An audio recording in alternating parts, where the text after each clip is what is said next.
Assalamualaikum warahmatullahi wabarakatuh. Kembali lagi di channel Nasihat Kehidupan Misteri. Pada video kali ini saya akan membahas tentang rahasia situs Gunung Padang akhirnya terbongkar. Gunung Padang merupakan situs peninggalan kebudayaan leluhur bangsa Nusantara. Bangsa Lemuria adalah nenek moyang dari Nusantara, bahkan merupakan awal dari peradaban yang ada di planet bumi. Padrang diambil dari bahasa Sunda atau bahasa Lemuria yang artinya adalah jelas, tidak ada yang tersembunyi. Lokasinya berada di perbatasan Dusun Gunung Padang dan Panggulan, Desa Karya Mukti, Kecamatan Campaka, Kabupaten Cianjur, Jawa Barat. Lokasi dapat dicapai 20 km dari persimpangan kota Kecamatan Warung Kondang di jalan antara kota Kabupaten Cianjur dan Sukabumi. Pada Gunung Padrang terdapat jalan untuk naik. Yang pertama adalah Inohong atau Jalan Menak atau Priayi, biasanya jalan pintas. Yang kedua adalah Ontohot atau Jalan Rakyat Jelata, jalannya memutar dulu sebelum ke tujuan. Secara geologi, umur Gunung Padrang sekitar 10.900 tahun sebelum Masehi. Namun secara arkeologis, usianya bisa jadi luar biasa jauh lebih tua. Tingginya minimal 3 kali Candi Borobudur dan luasnya 10 kali luas Candi Borobudur. Gunung Padang bukan berfungsi sebagai tempat persembahan para dewa, melainkan sebuah bangunan piramida yang ditimbun atau disembunyikan, yang dulunya berfungsi sebagai menara pusat informasi, perhitungan origom, dan prediksi bencana alam yang usianya lebih tua dari kalender suku Maya.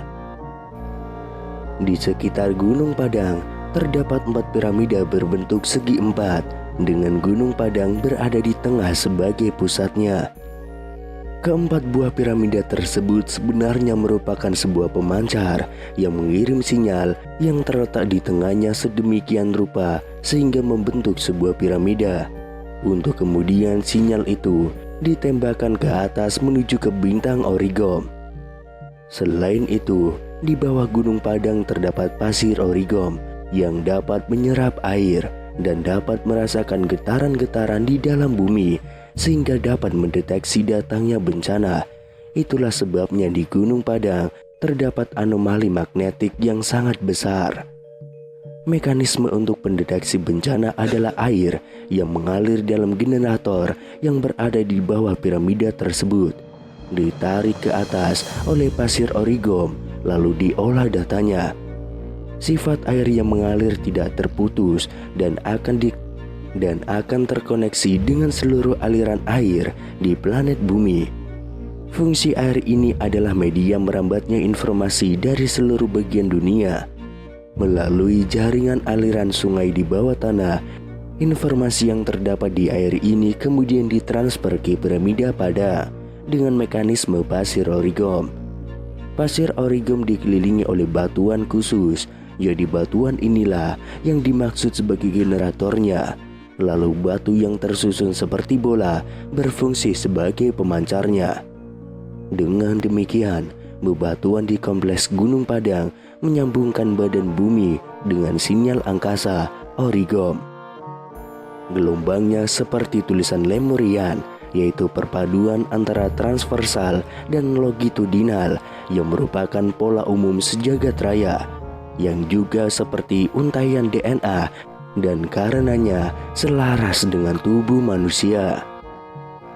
Kemudian salah satu yang menarik adalah bahwa susunan bebatuan yang ada di situs Gunung Padang, batuan tersebut yang juga disebut dengan istilah batu sada, merupakan bebatuan hasil dari teknologi metalurgi purba yang dinamakan elemen patra.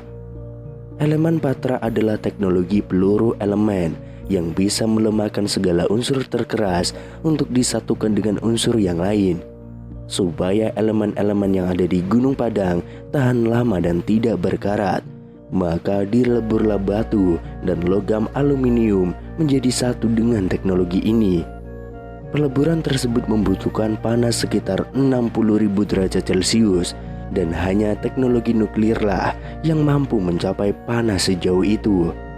Itu berarti bahwa nenek moyang kita sudah mengenal nuklir semenjak puluhan tahun ribu yang lalu. Itulah sebabnya di Gunung Padang terdapat yang namanya batu sada, yang berarti adalah bunyi.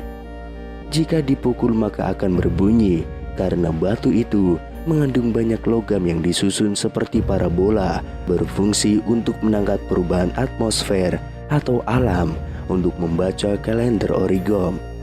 Jadi, batu sada bukan berfungsi sebagai alat musik. Selain teknologi elemen patra, bangsa Lemuria juga sudah mengenal yang namanya teknologi Tralta. Teknologi Tralta merupakan teknologi pemotongan dengan menggunakan 5 unsur alam seperti air, angin, api, kayu, dan logam. Caranya adalah dengan memanfaatkan tekanan sehingga mempunyai daya potong yang luar biasa ketika dikeluarkan untuk memotong besi, batu, dan lain-lain. Dengan hasil yang benar-benar rapi dan juga simetris. Dan jika diperhatikan, bebatuan di Gunung Padang berbentuk sangat rapi dan simetris serta banyak jumlahnya. Bahkan ada beberapa yang dilubangi dengan sangat rapi dan akurat untuk dijadikan kaitan. Walaupun sekarang banyak batu yang sudah rusak atau diambil oleh masyarakat. Selain itu, di Gunung Padang juga terdapat teknologi Rabakoltra. Ra artinya matahari, Bako artinya awet, kemudian Tra artinya penyeimbang atau khusus untuk atmosfer ketika ada tentakel matahari supaya awet. Cara kerjanya adalah dengan memadatkan atau memperkuat atmosfer sehingga kuat ketika terkena tentakel-tentakel matahari. Suhu bumi otomatis meningkat tajam. Itulah sebabnya sering terjadi angin besar di mana-mana yang fungsinya adalah mendinginkan suhu bumi. Jadi Rabakoltra berfungsi sebagai radiator alam sehingga efeknya adalah suhu bumi akan menjadi normal. Jika kita melihat sejarah jauh ke belakang, maka akan didapati bahwa Nusantara yang dulunya merupakan dataran tinggi benua Lemuria adalah bukan hanya leluhur bangsa Indonesia, tetapi juga merupakan leluhur dan awal peradaban dari seluruh bangsa-bangsa yang ada di bumi. Peradaban bangsa Lemuria dulunya adalah peradaban yang luar biasa, sangat maju dan jauh lebih canggih dari masa kita sekarang ini. Dengan berbagai kemampuan yang dimilikinya, bangsa Lemuria mengajarkan dan menyebarkan ilmunya tersebut ke seluruh dunia dibantu oleh yang namanya bangsa Atalan atau Atlantis.